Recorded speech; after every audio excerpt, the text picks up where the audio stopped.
Clasificación B, bajo supervisión de un adulto.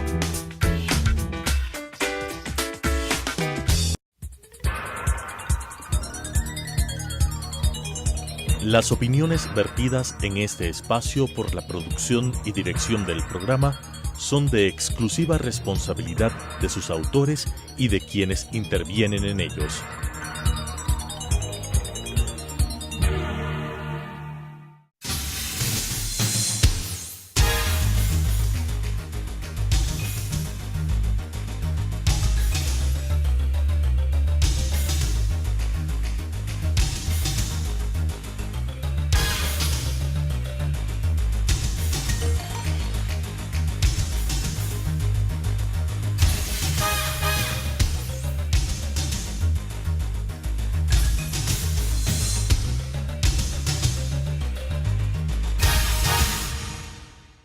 Bienvenidos a Debate Jurídico, el programa del Colegio de Abogados de Pichincha.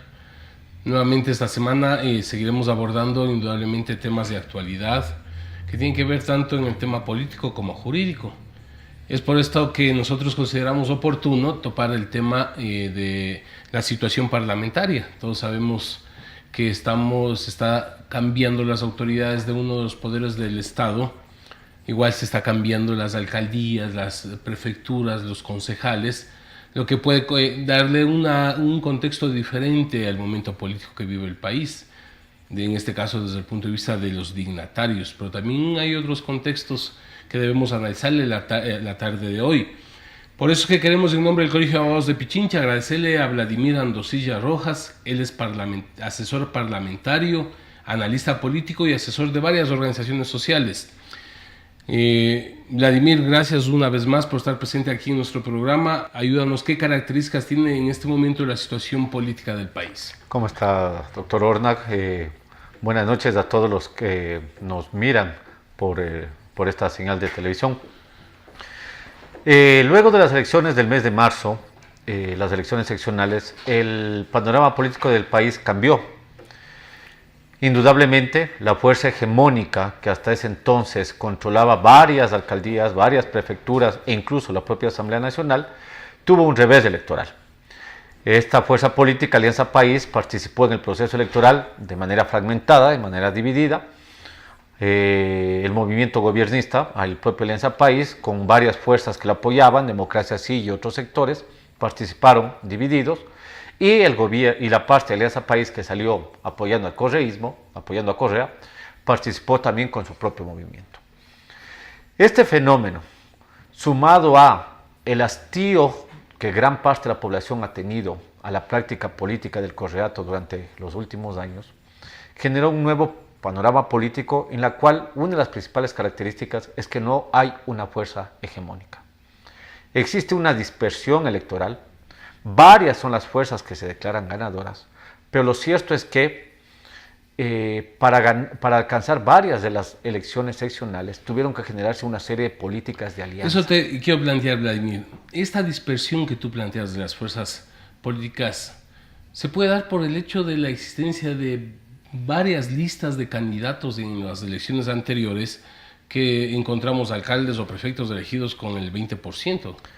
Bueno, aquí se dan dos fenómenos que hay que analizar. La una es de que hay una cantidad de movimientos que asoman, producto de que, por dos fenómenos. El uno es de que luego de 10 años del correato, varios de estos movimientos no asomaron anteriormente y para poder mantener el registro electoral tenían que participar en estas elecciones y tratar de sacarle 5%. Pero también no es que el Código de la Democracia también le hace fácil la creación de un movimiento político. En general, el derecho de participación tiene que ser garantizado por los ecuatorianos y las ecuatorianas. O con unos mínimos, ¿no? Porque en general hay unos mínimos establecidos que tienen que ver con un número determinado de firmas, un número determinado de requisitos, estatutos, declaración de principios, programas, etcétera, etcétera.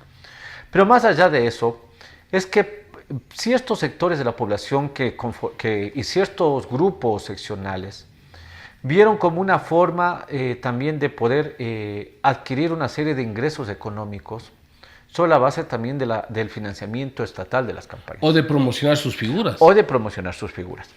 Pero esta cantidad de movimientos que aparecieron generó un fenómeno también, una serie de alianzas seccionales que fueron más allá de los elementos ideológicos o políticos y que apuntaron a tratar de alcanzar determinados porcentajes electorales o determinados anclajes en ciertas zonas. El ejemplo más claro es lo que pasó en Imbabura.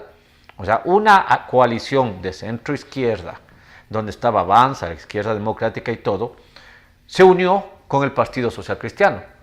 Y el Partido Social Cristiano declaraba que era triunfo el haber ganado la prefectura en Imbabura, cuando el candidato a prefecto es militante del movimiento Avanza. Entonces, se dieron una serie de acuerdos, de alianzas, que no permiten determinar a ciencia cierta cuál fuerza política individualmente es la triunfadora. Pero Vladimir, este tema, ¿cómo entonces lo que se expresó en las últimas elecciones también se expresa en este momento en la composición del Parlamento, de la Asamblea Nacional, donde no tenemos una fuerza hegemónica en el país? ¿Y esto qué dificultades trae? La ausencia de una fuerza hegemónica permite que las fuerzas políticas, las distintas fuerzas políticas, puedan llegar a acuerdos y a compromisos mínimos, sea para aprobar tal o cual ley, o sea para elegir a tal o cual dignatario. Eso es importante, porque eso significa que las fuerzas políticas tienen que encontrar un punto medio para poder desentrabar la labor legislativa. ¿No es que esto lleva más bien a amarres, a negociaciones?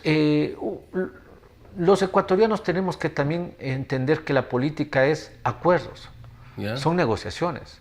Lo que no podemos permitir, o lo que detestamos de la práctica de la partidocracia, fue que a esos acuerdos fueron generados producto de intereses individuales e incluso de hombres del maletín que llevaban dinero para comprar tal o cual votación. Que era una práctica que existió siempre en el país. Que ha existido anteriormente, pero es obvio, durante 10 años donde existió una fuerza hegemónica, donde no se vio en el Palacio Legislativo la posibilidad de acuerdos, de compromisos, hoy que existen una serie de fuerzas políticas que tienen que encontrar un punto común para desentrabar la labor legislativa, obviamente a muchos de nosotros nos llama a la sorpresa estos hechos.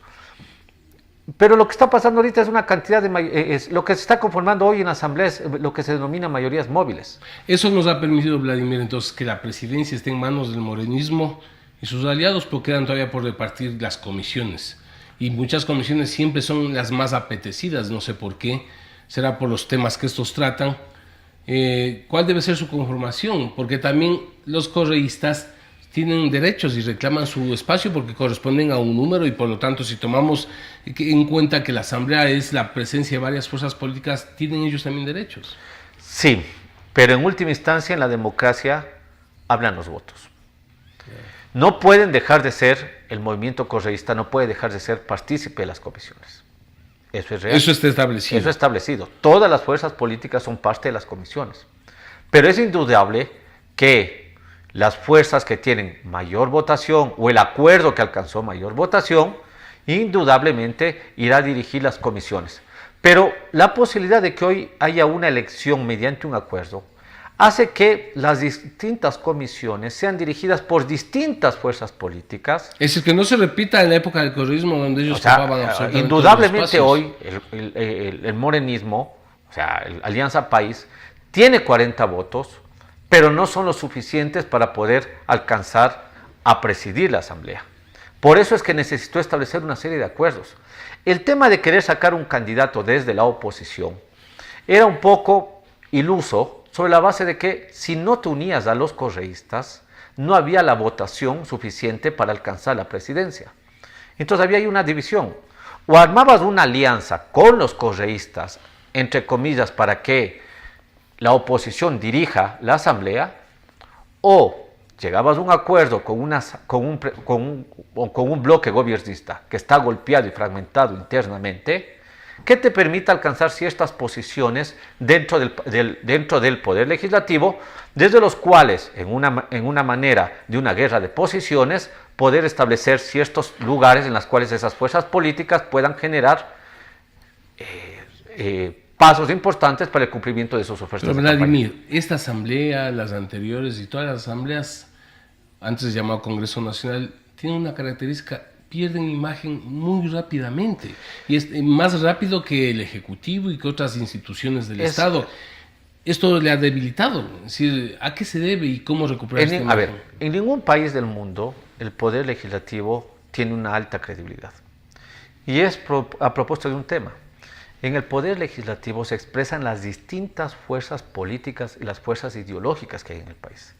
Y eso genera confrontación teórica, confrontación de propuestas, confrontación de ideas. Y eso obviamente genera un desgaste. Ahora, si a esta dinámica natural del poder legislativo le sumas una serie de actos de corrupción que se han venido dando, como el tema de los diezmos, o le sumas una serie de cosas impresentables como los audios de que el presidente de la Asamblea le graba al contralor para que el fiscal saque luego, y todo lo que ha ocurrido y conocemos. O la presidenta que deja abierto el audio. Esos temas indudablemente van a aportar al desprestigio de la Asamblea. Pero hay un tema que es cierto: la confluencia de las distintas fuerzas políticas genera un desgaste en el poder parlamentario. El poder parlamentario está encargado de fiscalizar y de legislar. La gente lo que quiere es, por ejemplo, la gente lo que busca y agradece a quien te da el bono, a quien te ayudó a acceder a la escuela, a quien te permitió acceder a la universidad. Y eso ya no hay. Antes los diputados hacían esas negociaciones, buscaban partidas presupuestarias para construir la casa comunal, el parque, la cancha. Hoy eso está prohibido para los parlamentarios. Delimitado, digamos. Entonces la acción del Parlamento hacia la sociedad es mucho más etérea, más abstracta. Porque para que a mí me alcancen los beneficios que la ley del adulto mayor recientemente aprobado pueda darme, requiero de que el Poder Ejecutivo genere un reglamento y genere una serie de mecanismos de política pública para que empuje lo aprobado por la Asamblea Nacional. Entonces, eso hace que la población no lo vea de manera muy directa, mucho más material, el papel que juega el Parlamento. En todo caso, Vladimir, vamos a seguir conversando con estas opiniones interesantes tuyas, si nos permites, luego del corte comercial.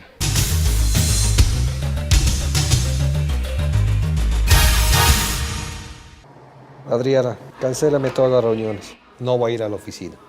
Estoy con una jaqueca que no aguanto. ¡El jefe no viene!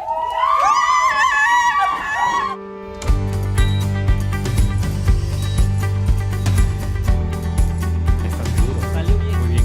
Bueno. Cuanto antes vayas a Ecuasanitas, más rápido te curas. La empresa de medicina prepagada que cuida de ti. Ecuasanitas. Es bueno estar sano.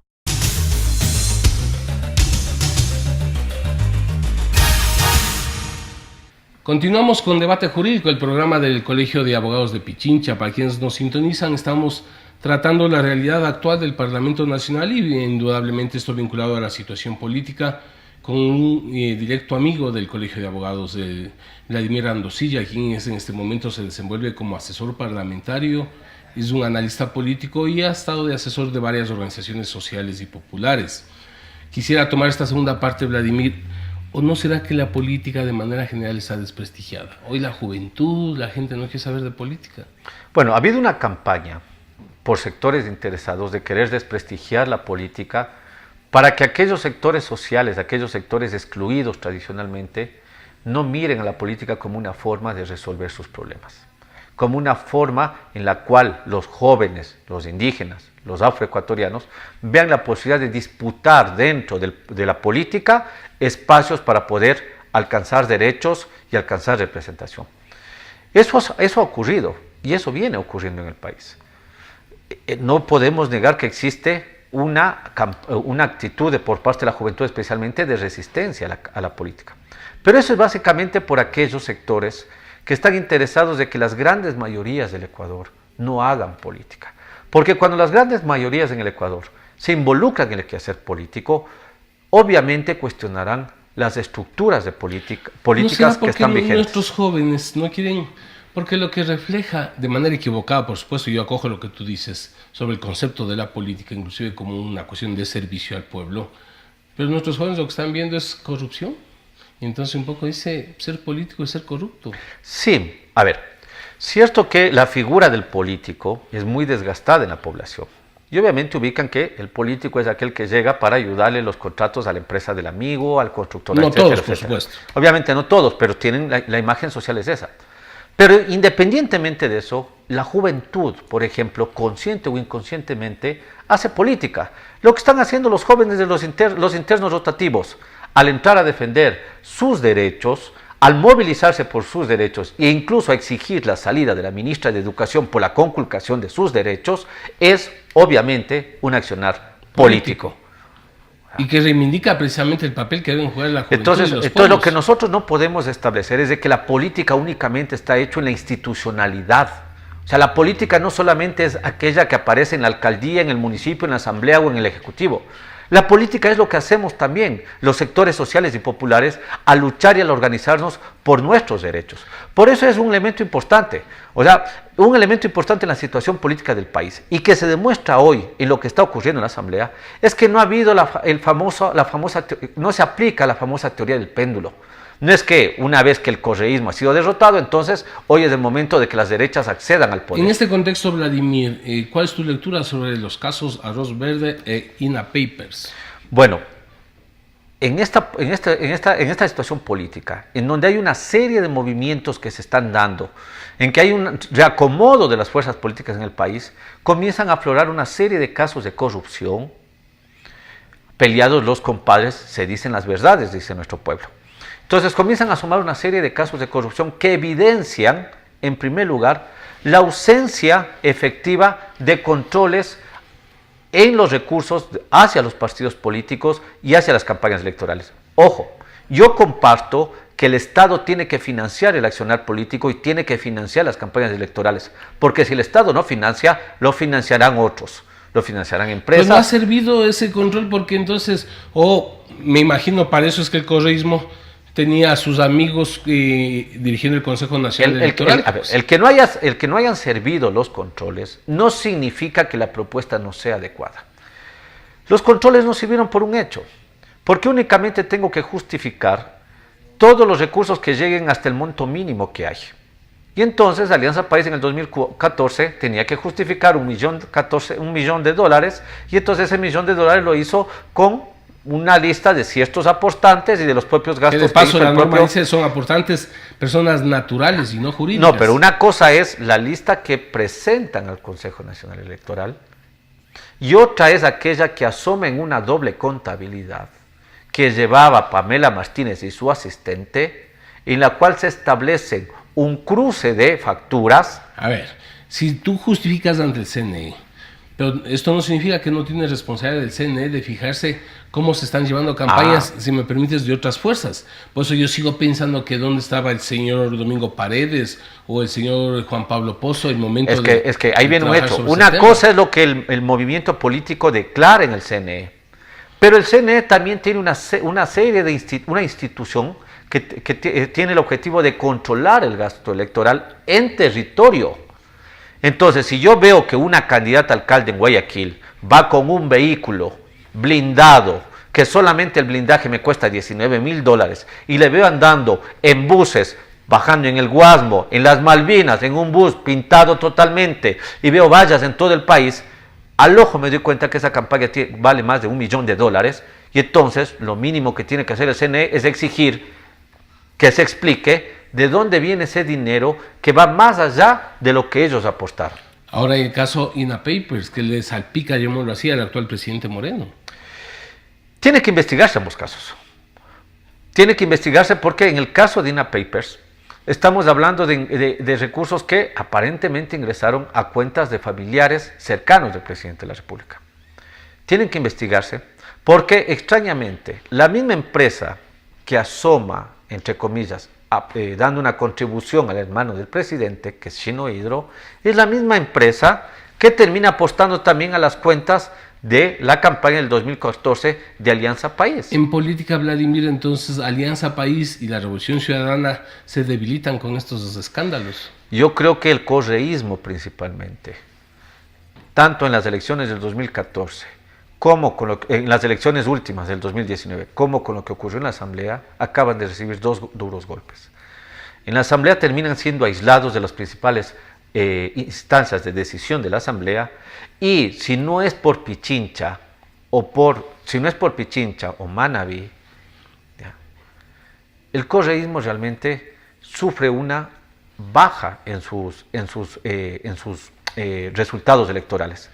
O sea, tengamos en cuenta, Correa hizo campaña por los candidatos del correísmo, y a excepción de algunos sitios como Manabí y en Pichincha, en los cuales también el resultado, por ejemplo, Paola Pavón no llega ni al 25%, cuando Baroja ganó con más del 50% la elección anterior, demuestra que hay una baja muy importante de la votación del correísmo en esta provincia, por ejemplo. Tú que estás en el Parlamento, ¿cuál es la perspectiva entonces del trabajo legislativo en este nuevo periodo? ¿Hacia dónde camina? Bueno, el Parlamento hoy tiene dos elementos generales. La primera es que tiene que continuar con los procesos de fiscalización, tanto en el anterior gobierno como del actual gobierno. No puede dejar de fiscalizar lo que se viene haciendo. Hay una serie de denuncias, las denuncias sobre el tema de los kits del VIH, sobre el Ministerio de Salud Pública, las denuncias actual gobierno, las denuncias que están presentando los internos rotativos, pero también los temas de arroz verde, también tiene que ver con los temas de cómo se desarrolló todo el proceso de contratación de las escuelas del milenio, o el tema del ECO 911, que contratan a la empresa para construir 21 ECOs 911 y solamente construye 7. Entonces hay una serie de elementos que todavía tienen que ser auditados, tienen que ser fiscalizados por la Asamblea, porque la Asamblea no puede dejar. Durante 10 años nosotros cuestionamos a la Asamblea de que no fiscalizaba, de que todo encubría. Pero cuando fiscaliza, decimos, ¿para qué fiscaliza? Dejen la Fiscalía, dejen Contraloría. No, señores, cada cual tiene que hacer lo que tiene que hacer en su momento. En ese marco, entonces, ¿qué va a suceder con el juicio político a la ex canciller María Fernández Pinoza? Ahí es donde se demuestra que hay intereses que todavía unen Alianza País con el correísmo. Ahí independientemente hay fuerzas en el correísmo y en Alianza País que tratan de salvar a María Fernández Pinoza.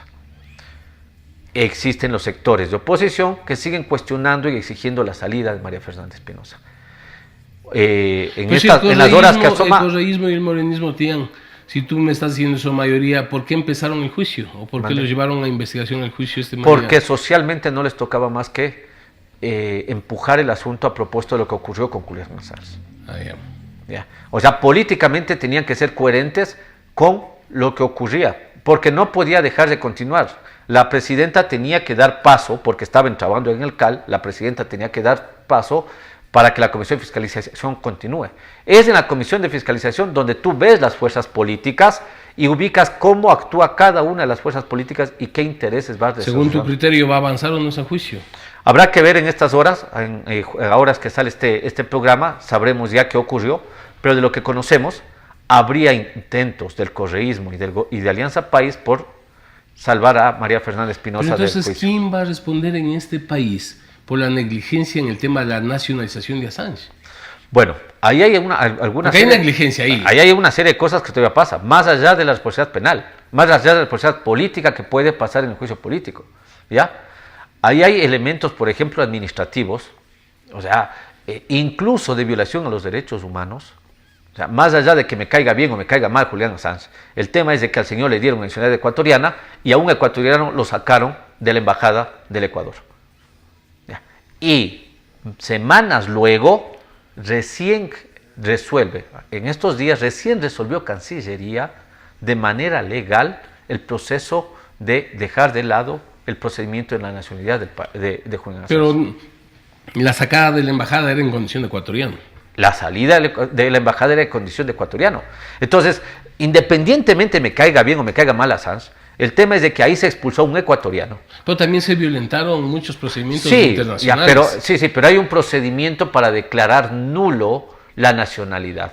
O sea, no puede ser que una autoridad per se diga que esto es nulo si no se cumple los requerimientos legales que establece la ley. Es canciller María Fernández Pinoza debe responder por el mal manejo en el tema de los periodistas de comercio. Sí, o sea, independientemente, como digo, de lo que ocurre en la Asamblea con la responsabilidad política, debemos recordar que la Constitución establece que los funcionarios públicos somos responsables por lo que hacemos o dejamos de hacer.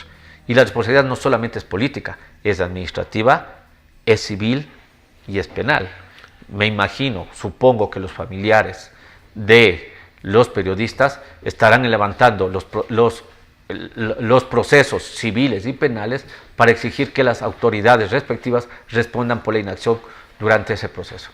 Bueno, queremos agradecerle a Vladimir Andosilla, sus opiniones han sido muy importantes. Ponemos a consideración de los televidentes e indudablemente de los afiliados al Colegio de Abogados de Pichincha. Muchas gracias. Gracias. Las opiniones vertidas en este espacio por la producción y dirección del programa son de exclusiva responsabilidad de sus autores y de quienes intervienen en ellos.